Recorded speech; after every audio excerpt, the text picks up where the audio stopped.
ఇంట్లో మా అత్తలు కానీ మా అన్నకి కొడుకు పుట్టాడు, కూతురు పుట్టారు, అందరూ కూడా కలర్గానే పుట్టారు. నేను మాత్రం కొంత కలర్ తక్కువ.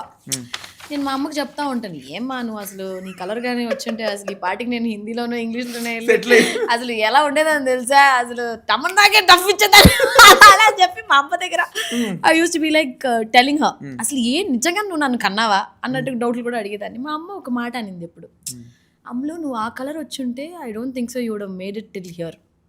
ఈ కలర్లో వచ్చావు కాబట్టి నిన్ను అందరూ అంత కళగా ఉంటావు, చక్కగా ఈ కలర్ ఉన్నావు కాబట్టి నువ్వు ఇంత పెద్ద హీరోయిన్ అయ్యావని చెప్పి నాకు ఒక మోటివేషన్ స్పీచ్ ఇస్తూ ఉంటుంది మా అమ్మ.